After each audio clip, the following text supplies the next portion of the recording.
Hello spooky bats and welcome back to my channel, or if you're new here, hi and welcome. My name is Orphea and I'm a Goth YouTuber from Belgium. In today's video I'm going to be sharing with you my guides on how to prepare for a Goth festival, as my next festivals are happening very soon. So the first thing that you of course need to do is get familiar with the festival itself, and with that I mean the rules and regulations, what you can bring, what you cannot bring, and of course, like, if you get closer to the actual festival, which, like, for some of them, I still don't have the exact timetables, etc., but, like, know when you will be where, and, like, how many days it is, and how many outfits you need, so, like, get to know, like, the basics of the festival.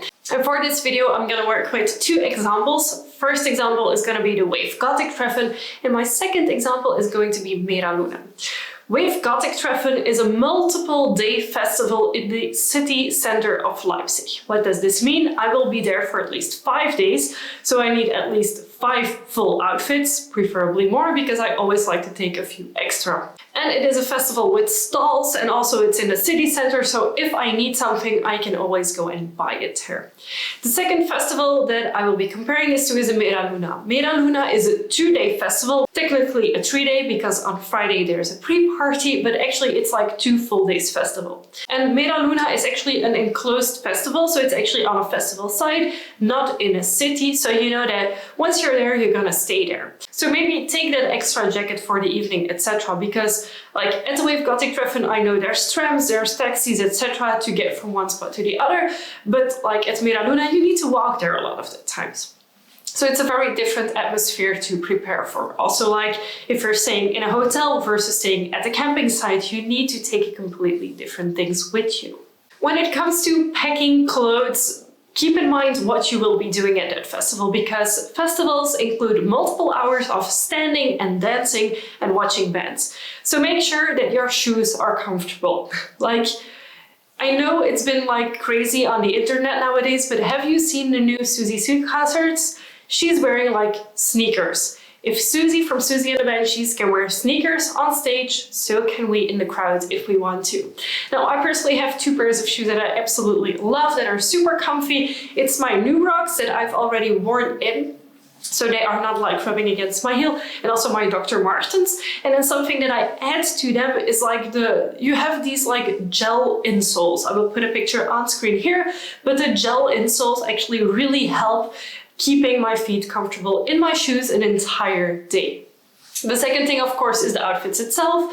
Like, I always take a few outfits extra, or things that are interchangeable between outfits, so that you can change clothing if necessary. Also, I want to really accentuate to always take layers, because at some festivals, they might predict like it's going to be super sunny, blah, blah, blah. In the evening, it cools down. So you will always need a jacket. And also, don't forget to take sunscreen, because for me, that's like really an essential. So be prepared for every weather situation, that you don't have to buy maybe slightly overpriced clothing at the festival itself if you don't want to. Now, I always buy things at festivals and I don't mind at all. In terms of what to expect at the festival, you can really like know that it's going to be a very diverse crowd. There's going to be all ages, from 16, 18, depending on the age restrictions of the festival, up till 60 and more. There are sometimes even parents who take their little kids in strollers with them, like at the Wave Gothic Treffen. This is something you will see, people with their strollers and the kid in it, or kids with like the big earmuffs on. Like, everyone is present at those festivals. And also in terms of looks, you will have people who wear a band shirt with dark jeans and boots, and you will have people in full Victorian outfits or other outfits, and that's completely normal. So you will have like a lot of fun things to look at. I'm always super inspired whenever I go to festivals. I see all the pretty looks and I'm just like in awe. So no, that is something you will expect. And of course, at the festival, you will also encounter various types of like arts. So you will have, of course, the bands that you will be watching on stage that will perform their music. There's also DJs playing. There's also like merchants selling stuff. Some of them sell like pre-made clothes. For example, they sell Killstar or Queen of Darkness or something. But know that there's also a lot of stalls of handmade things. For example, I bought this gorgeous leather corset at the VGT last year. There's also people who make their own jewelry. And so be on the lookout, especially for those handmade, more unique stalls, than the ones selling mass-produced clothing, or at least that's what I prefer, and that's what I really enjoy at those festivals. If you can buy something on the spot, then always like I do take a business card or I take a picture of it so I can find it afterwards. And I really love shopping at like supporting small artists or like small businesses rather than supporting big companies that honestly don't give a shit about their customers. Yes, I'm talking to you, Gilstar. And of course, there's not only clothing for sale, there's also sometimes art for sale. There might be photo booths, there might be different exhibitions happening. So it really depends where you are and what you want to see or do. Like at the Wave Gothic Treffen in the Heidnisches Dorf, the pagan village, you also have like music workshops, they have like storytelling, and they have like a bunch of things. In Moritzbastei, there's also like, you can find handcrafted things there as well in more medieval style. So it really depends where you are at the festival and what you want to see. The Mera Luna, for example, you have the inside part of the festival, which has like the regular stores, and then the outside part actually has a medieval village attached to it, which is amazing. And in the evening, there's like a campfire and stuff, like really nice. And of course, you have the festival itself, but then you also have pre and after parties, which I am a big fan of because I love dancing and DJs do their best to provide quality music at those festivals. So if I am there for the pre-party, I would love to go to a pre-party at Wave Gothic Treffen. There are several that are affiliated with the Wave Gothic Treffen. At Mera Luna, you have one official pre-party at the festival site itself, and you often need separate tickets for that.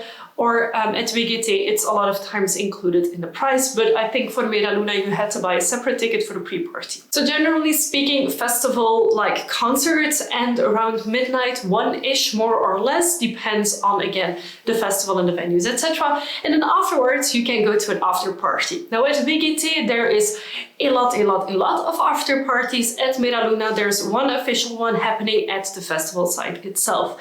I personally really love those because you can just like hear more music, dance to it, like enjoy your company that you have with you, meet new people if you want to.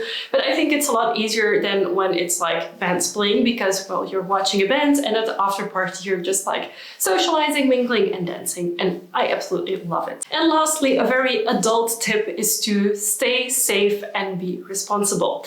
Take care of your own safety and of that of the others around you. Don't drink too much alcohol. Drink water regularly so you stay hydrated. Wear sunscreen so you don't get burned. Like, don't break stuff. Make sure you don't break a leg if you drank too much and you're wearing platform boots. Like, I've seen it more than once that someone passes out because they drank too much, and like, honestly, it's not worth it. Like, if you go to a festival and you enjoy drinking, I enjoy drinking, then drink a few glasses, but like, don't go like full on drunk because you won't remember what you did. You will likely regret it anyways, and you will miss a big part of the festival. And of course, I also want to mention this, like, it is a festival. You have good people everywhere, and you also have not so good people or with less good intentions everywhere. So make sure that you keep a lookout on your bags. Like, don't leave stuff unattended. Like, stealing still happens even at Goth festivals.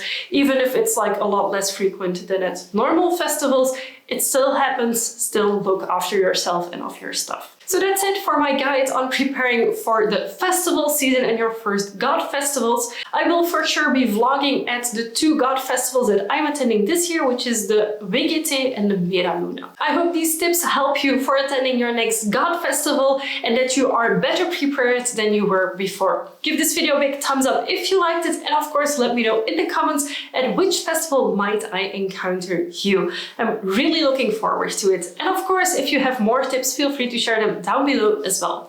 Thank you again so much for watching, and I will see you very soon with a new video. Bye!